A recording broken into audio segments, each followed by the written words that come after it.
हरियाणा सरकार बनने के बाद पहली बार पंचायत मंत्री पहुंचे कृष्ण पवार जी रोहतक में कष्ट निवारण कमेटी की पहली बैठक में उन्होंने लोगों की समस्याओं को सुना और समस्याओं को सुनकर उनका निवारण किया गया। 13 में से 8 का मंत्री जी ने कहा कि इनका भी निपटारा किया। आज जिला रोहतक कष्ट निवारण कमेटी की आज फर्स्ट मीटिंग थी, जिसमें मेरे साथ में राज्यसभा के सांसद रामचंद्र जांगड़ा जी हैं, उपायुक्त महोदय, एसपी साहब हैं और अन्य विधायकगण भी सम्मिलित थे। आज की जो ये लोकसभा और विधानसभा के चुनाव से पहले उसके बीच में मानता हूँ कि कन्वेंशन कमेटी मीटिंग हुई होगी। 13 शिकायतें आज की इसमें पेंडिंग थी। हमने 13 में से 8 का निपटारा किया है और बाकी में मैंने अधिकारियों की कमेटी बनाई है, तो नेक्स्ट मीटिंग में उनकी रिपोर्ट आकर आएगी तो उनका भी समाधान कराया जाएगा। तो माननीय नायब सैनी की जो तीसरी बार सरकार जो बनी है, पूरे हरियाणा प्रदेश के अंदर नए ग्रीवेंसेस कमेटी के चेयरमैन लगाए, जैसे मेरे को रोहतक और हिसार जिला मुझे दिया गया है, तो निश्चित तौर से मैं जिला रोहतक वासियों को और हमारे अर्बन एरिया को विश्वास दिलाता हूं कि आम जनमानस की जो शिकायत होगी प्रायोरिटी पर उसका समाधान कराया जाएगा। जो एडमिनिस्ट्रेशन लेवल की बात है तो यहाँ तुरंत करवा दिया जाएगा। कोई सरकार लेवल की बात है तो उसको पर सरकार के पास थ्रू विभाग के इंटीमेट करके उस केस को ऊपर भेजा जाएगा, जिसे अप्रूवल लेकर के एस्टीमेट बनकर को काम भी हो सके।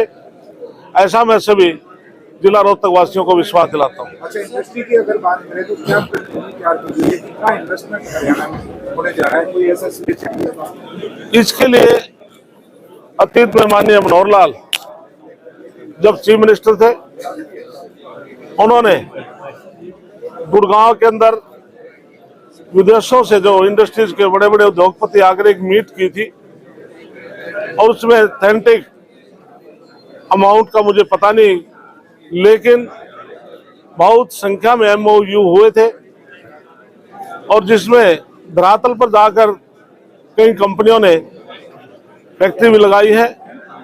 और जिस प्रकार से उसका एक मैं मोटे तौर पर एक उदाहरण दे सकता हूं कि जिस प्रकार से करखोदा में मारुति विभाग की इतने बड़े स्तर पर यूनिटें शुरू की हैं, और इसी प्रकार से कल ही अडानी ने मेरे विधानसभा क्षेत्र नौथा में 2000 करोड़ की लागत से एक सीमेंट फैक्ट्री का प्रोजेक्ट लगाने जा रहे हैं, जिसमें कम से कम 2100-2200 कर्मचारी काम करेंगे। तो इस प्रकार से पूरे प्रदेश में आज नायब सैनी जी नए नए उद्योगपतियों को इनवाइट कर करके नई नई इंडस्ट्रीज लगाने का काम करेंगे।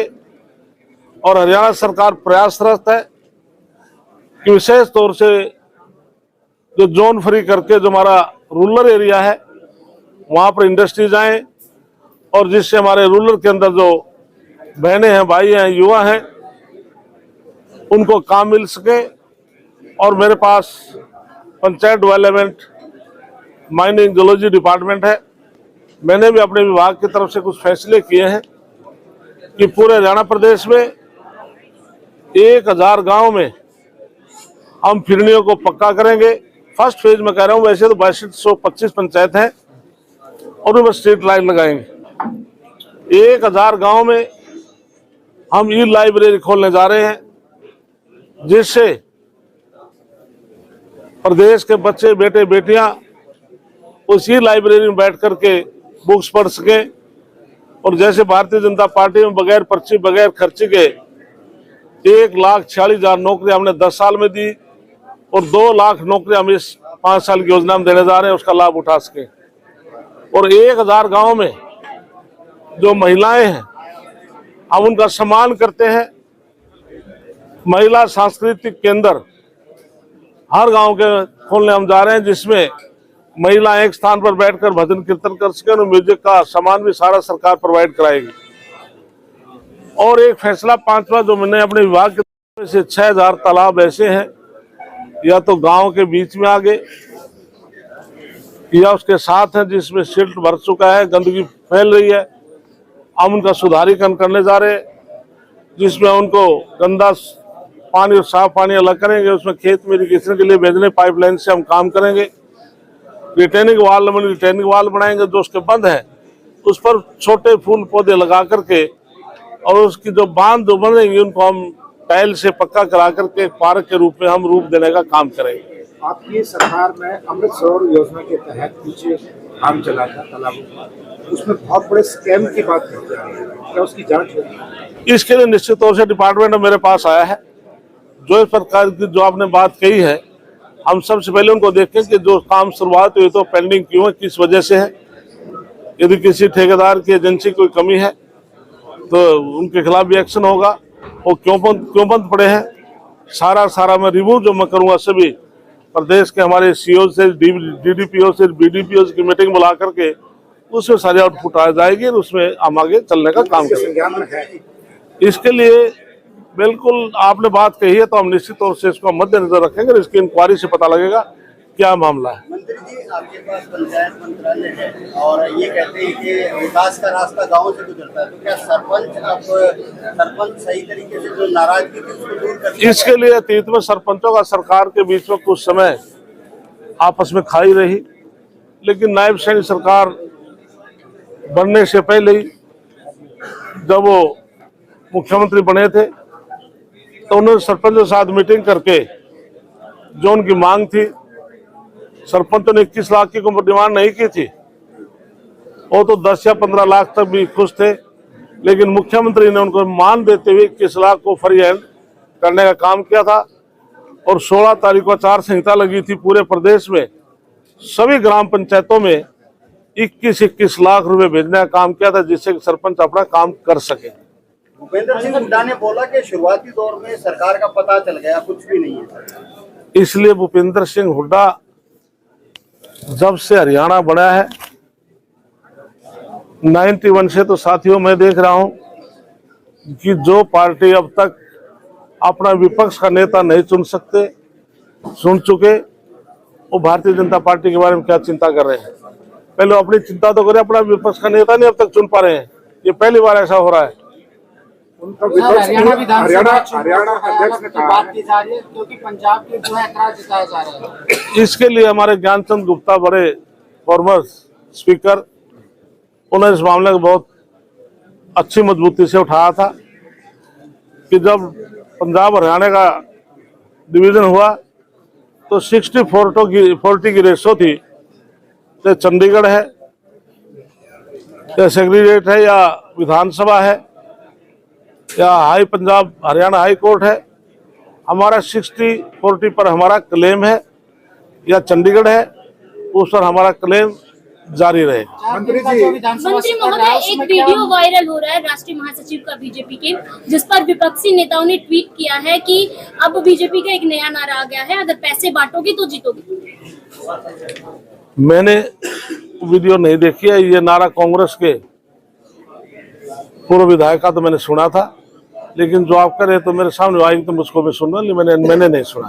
मंत्री जी, हरियाणा के कांग्रेस के अध्यक्ष ने कहा है कि बीजेपी ने 14 सीटें गलत तरीके से जीती है, उनका कहीं न कहीं इशारा है ईवीएम हैक किया है। इसके लिए 8 तारीख की काउंटिंग थी। 4 दिन पहले नायब सैनिक माननीय जो आज मुख्यमंत्री, उन्होंने प्रेस कॉन्फ्रेंस की थी चंडीगढ़ में, और चंडीगढ़ में उन्होंने बड़े दावे के साथ ये कहा था, कॉन्फिडेंस भी होता है कि भारतीय जनता पार्टी पूर्ण बहुमत से सरकार बना रही है और कांग्रेस के लोग ईवीएम पर सवाल उठाएंगे। उन्होंने वही किया। उसके बाद वो इलेक्शन कमीशन के पास गए। इलेक्शन कमीशन जाते उनकी जो बात थी उसको अस्वीकार कर दिया था। तो ये सारा देश इस बात को समझता है। ये केवल अपने कार्यकर्ताओं का मनोबल मेंटेन करने के लिए और जो उनके दिल के अंदर है उसको शांत करने के लिए, बाकी कहने के लिए और कुछ है नहीं। कोई ना तो कोई विधानसभा उनके पास कहने के लिए कोई मुद्दा था, केवल ईवीएम के अलावा उनके पास अब कुछ नहीं है। उनको सपने में ईवीएम दिखता है, दिन में भी ईवीएम दिखता है। अवैध खनन को लेकर मंत्री जी, अवैध खनन को लेकर कोई पॉलिसी, क्योंकि यमुना अरावली में बहुत सी ऐसी घटनाएं आती हैं कि अवैध खनन की शिकायत मिलती है। इसके लिए ये डिपार्टमेंट मेरे पास अभी आया है, मैंने एक फर्स्ट मीटिंग ली है। अब सेशन समाप्त होता है, इसके बाद में इसको मजबूती से अवैध खनन को हमारे जहाँ पर भी डिस्ट्रिक्ट में खनन है तो हमने अलग से हमारे अलग से पुलिस डिपार्टमेंट उस पर काम कर रहे हैं, हमारे विभाग भी काम कर रहे हैं। इलीगल माइनिंग हम नहीं होने देंगे। काफी सवाल उठाए जा रहे हैं आप आग को लेके काफी सवाल उठाए जा रहे हैं। डीएपी के लिए हमारे कृषि मंत्री जी ने जो फेज वाइज जो डीएपी आता है उसका डिटेल में विधानसभा में जवाब दिया था और डीएपी आज भी हमारे पास सरप्लस है।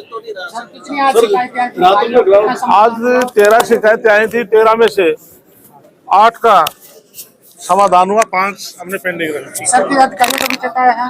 हाँ, अधिकारियों को मैंने कहा कि आप ग्रीवेंसेस कमेटी में आपकी प्रेजेंस जरूरी रहेगी। यदि कोई अधिकारी बगैर परमिशन के इसको इग्नोर करेगा तो एक्शन होगा। अच्छा, प्रधानमंत्री नरेंद्र मोदी को राष्ट्रीय सर्वोच्च सम्मान से सम्मानित किया गया है। प्रधानमंत्री नरेंद्र मोदी जी ये तो हिंदुस्तान को नमन करता हूं, उनको सम्मानित कर रहे हैं। हिंदुस्तान ने उनको विदेशों में भी सम्मानित किया जा रहा है। जिस प्रकार से आप यूएनओ के अंदर 31 जून को हम योग दिवस मनाते हैं, 177 देशों ने जब उनको समर्थन दिया था तो इसलिए G20 में सभी देशों ने उनको प्रधानगी कराई, तो सम्मान तो वो है। तो इसलिए आज हिंदुस्तान ने विदेशों में भी नरेंद्र मोदी का इससे बढ़कर सम्मान है। धन्यवाद। Thank you.